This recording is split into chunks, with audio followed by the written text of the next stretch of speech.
et du théâtre, c'est Speed Radio. Découvrez toutes les émissions et podcasts sur le www.speed-radio.com.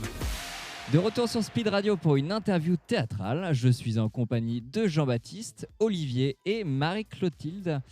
Car ils sont à l'affiche du théâtre Notre-Dame avec du 7 au 29 juillet, jour pair à 20h15 avec leur spectacle Sphère Ennemie et jour impair avec leur spectacle Sphère Ennemie 2, mais de Mary-Jane, c'est ça.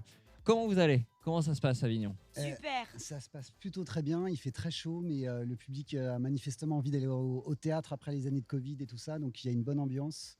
Il y a de beaux spectacles qui se jouent cette année. C'est une première pour Avignon, vous ? Pour nous, non, on a créé le spectacle en 2018. On avait fait Avignon pendant 10 jours. La première année, on était venu un petit peu en amateur presque, puisque voilà, c'était une création, c'était une première expérience. Et là, on vient présenter un spectacle beaucoup plus professionnel, puisque le spectacle a eu du succès à Paris, et présenter les Sphères Ennemies de Mary-Jane, qui est, on va dire, l'autre côté du miroir, puisque le concept de la pièce, c'est qu'on est plongé dans le cerveau d'un homme. Et donc, dans les Sphères Ennemies 2, on est plongé dans le cerveau d'une femme qui s'appelle Mary-Jane. C'est ce que j'allais dire, parce que alors, le fonctionnement du cerveau est quelque chose dont la science n'a pas encore résolu vraiment. Et quand on n'a pas résolu la problématique, on dit que c'est quelque chose de complexe. Et moi, je suis assez méfiant, parce que quand on dit complexe, dans complexe, il y a con. Et je suis avec des spécialistes quand même des cerveaux qui ont un peu étudié la chose et qui ont fait un spectacle. Et du coup, quand on rentre dans le ciboulot de quelqu'un, qu'est-ce qu'on observe ? En fait, c'est vraiment quoi votre spectacle ? De quoi ça parle ? On observe finalement ou plutôt on entend ce que les combats intérieurs qui se déroulent dans notre tête. On a tous des petites voix qui se chamaillent devant les grands dilemmes de la vie. La raison contre la passion, le petit ange contre le petit diable. Et en fait, c'est ça qu'on a voulu incarner. C'est vraiment une aventure qui se déroule dans le cerveau, avec deux grands archétypes, avec le cerveau reptilien, un peu primaire, bestial, qui veut satisfaire ses besoins primaires, c'est-à-dire notre ami Joe, le séducteur incorrigible. Et notre ami civilisé, raffiné, un vrai gentleman, romantique, c'est Nathan Lafleur. Et donc ces deux hémisphères-là traduisent finalement deux visions du monde qu'on a tous un petit peu en nous à différents pourcentages, on va dire. Et ce qui est intéressant, c'est de les voir se disputer, débattre, se réconcilier. Ça va loin, parce que quelquefois, même dans le spectacle, quand on est en parfaite symbiose, on va danser ensemble. Et puis quand on est au summum de la confrontation, on va même jusqu'à se battre à grands coups de sabre laser. Et il y a une différence entre les deux spectacles, entre justement Sphère Ennemie et Sphère Ennemie 2, le 2. Alors, c'est pas qu'il y a une différence, c'est un peu la suite. Enfin, on peut voir le 2 et le 1 indépendamment, mais c'est l'autre côté, c'est du côté de la femme, ce qu'elle ressent quand Jonathan vient la rencontrer. La drague et tutti quanti, mais bon, je vais pas spoiler. Mais c'est un peu l'autre côté, c'est dans le cerveau donc d'une femme. Et pareil, on a les deux hémisphères, mais qui se rejoignent, qui se déchirent, qui s'aiment, qui se disent un petit peu tout et son contraire. Mais après, on arrive à se rejoindre sur un point positif, on va dire l'amour, voilà. Oui, et puis en fait, c'est beaucoup c'est une bromance, en fin de compte. C'est deux visions du monde qui débattent, mais qui essaient de trouver un terrain d'entente et de s'influencer. Je dis souvent, au début de la pièce, on a le demi-cercle noir et le demi-cercle blanc. Et en fait, à la fin du spectacle, on retrouve un équilibre avec le yin et le yang. Il y a un arc narratif, un arc d'évolution pour chacun des personnages. Voilà, mon personnage, Joe Latrick, qui porte bien son nom, il a appris, grâce au contact de Nathan, à se civiliser, devenir gentleman, à être respectueux. Voilà. Et puis notre Nathan Lafleur, qui lui était peut-être trop enfermé dans ses principes et dans sa prudence, a appris à être plus spontané, plus fougueux, plus passionné. Et c'est ça, finalement, c'est l'histoire d'un équilibre retrouvé.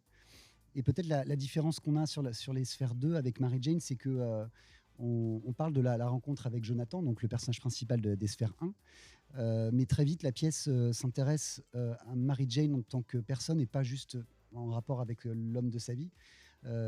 ses propres dilemmes en tant que femme. Elle a envie à la fois de conquérir le monde de l'entreprise, d'une boîte qui s'appelle Reiner & Watson. Elle a envie d'être indépendante. Et puis en même temps, il y a une petite voix dans sa tête qui lui dit « Mais j'ai envie de chanter au Carnegie Hall. » Mais C'est moi, la petite voix là. Exactement. Et j'ai envie de faire de l'humanitaire. J'ai envie de m'occuper des autres. J'ai envie de rencontrer un prince un peu charmant. Et voilà, il y a toutes ces petites voix qui se battent dans leur tête. Et c'est vrai que des retours qu'on a, j'ai l'impression que c'est quelque chose que beaucoup de femmes vivent aujourd'hui, et en réalité aussi beaucoup d'hommes, puisque pour le coup, ces contradictions entre ce qu'on a envie de faire et ce qu'on doit faire, je pense qu'on les vit tous.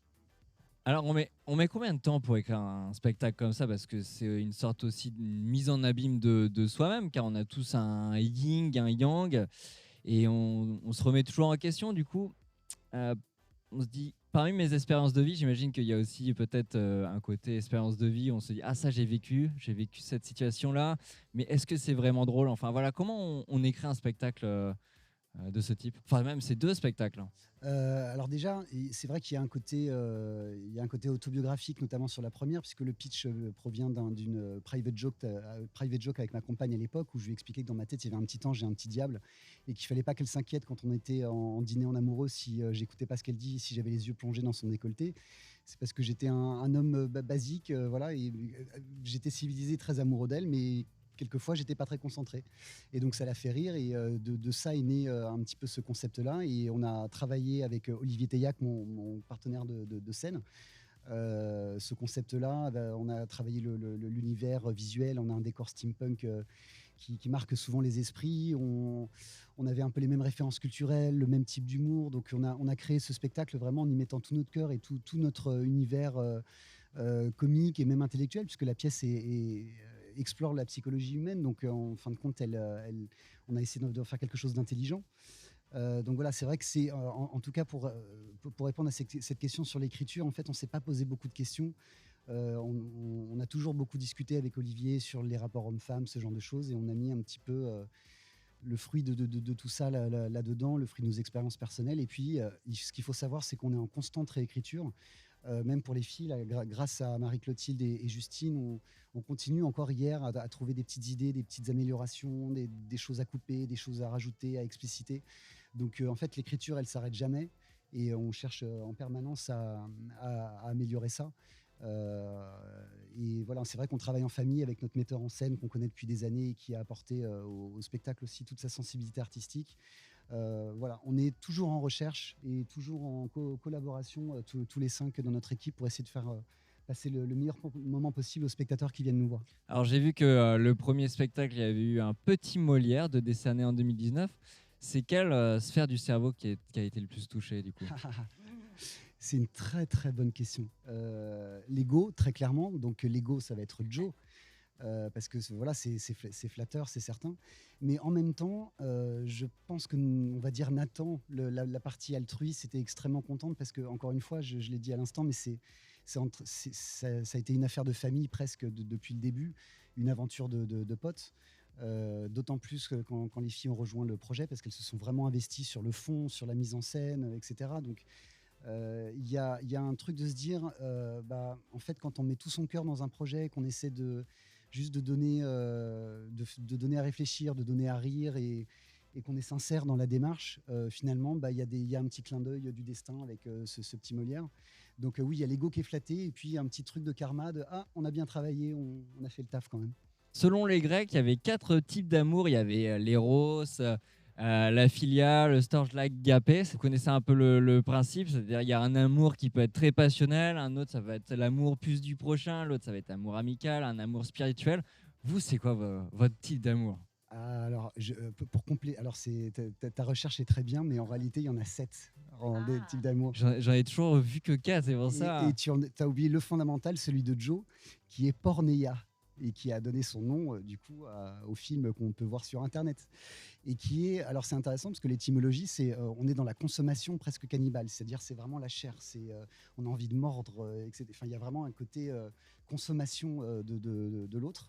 Et donc Joe, il a un peu de ce côté-là, et il a un amour pur pour Mary Jane, la femme dont il tombe amoureux, mais c'est un amour avant tout charnel, bestial, incontrôlable. Donc on va dire que c'est Eros, parce que Eros c'est vraiment l'amour charnel, l'amour physique, mais au carré.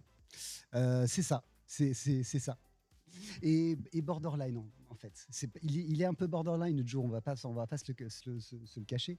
Mais c'est ça qui est chouette aussi, c'est de voir comment il va se contrôler et comment il va se civiliser grâce à Nathan. Je parle trop. Oui, il parle toujours trop, ça c'est les hommes, c'est surtout Joe. Dites-moi une autre question, ou vous voulez que je vous dise quelque chose d'autre? Mais je sais pas, quel est votre type d'amour si vous, votre personnage par exemple Moi, mon personnage, alors c'est l'amour avec un grand A. Moi, c'est Marie, elle croit au prince charmant, elle dort encore avec un doudou, elle a envie d'enfant, c'est vraiment l'amour. Alors, je sais pas c'est lequel d'ailleurs, donc dans tout. Lequel? Philia, voilà. Et Jane, c'est plutôt l'amour de la réussite sociale, on va dire, hein, je pense. Un amour narcissique, ouais. Mais après, on se rejoint l'une et l'autre quand même. Parfois, je peux avoir un amour narcissique moi aussi, enfin Marie. Et à l'inverse, Jane, un amour plus... C'est la théorie un peu du yin et yang, c'est-à-dire on a tous... On est tous l'un et l'autre. De toute façon, on est dans le même cerveau, surtout. Exactement. C'est les petites voix dans le même cerveau d'une seule personne, voilà. En 3 mots, si vous deviez qualifier vos spectacles. Alors, moi, Les Hémisphères 2, je dirais drôle, émouvant, passionnant. Alors, je dirais poétique, parce qu'il y a des moments de chorégraphie, des moments de réconciliation, de douceur. Voilà. On a dit en 3 mots. Non, mais j'explique pourquoi poétique. Mais voilà, je dirais poétique, moderne, résolument moderne, et atypique ou original. Et il y a un endroit où on peut vous retrouver sur les réseaux sociaux. Est-ce qu'il y a des sphères plus intéressées pour se prendre en photo sur TikTok Alors non, pas TikTok parce qu'on n'est pas assez jeune, mais il y a un Facebook et un Instagram, les Sphères Ennemies. Donc allez-y, parce que sur Instagram, il faut venir nous follow. Et voilà, on met des petits trucs, mais surtout venez nous voir en fait, en vrai. C'est le plus drôle. Et je précise également qu'on a publié les 3 premiers épisodes d'une web-série. Le même concept, c'est un peu le caméra café, mais c'est le caméra cerveau. C'est des petits épisodes de 5 minutes où voilà, on est à la plage, on est en train de préparer un repas pour notre petite copine, on est en train d'essayer de se soigner du Covid. Voilà, c'est des petits épisodes où on reprend le concept de Joe et Nathan, mais sur des petits thèmes voilà, plus ou moins d'actualité. Et on va en sortir quelques-uns dans les semaines qui viennent. Mais voilà, c'est une autre manière de nous découvrir. Oui, sur YouTube. Donc pour rappel, j'étais avec Jean-Baptiste, Olivier et Marie-Clotilde pour leur spectacle du 7 au 29 juillet. Donc jour impair à 21h15 pour le Sphère Ennemie 1, on peut dire ça comme ça, et jour pair pour Sphère Ennemie 2. Et les 2 spectacles peuvent se voir dans n'importe quel sens. Ok. Très bien, mais en tout cas, merci d'être à 21h15, bien sûr, j'ai oublié. 21h15, et venez nombreux, et il y a de l'air conditionné. Et ça, c'est important de le dire. Pendant un mois, c'est Speed Théâtre qui t'emmène dans les coulisses du Festival Off d'Avignon.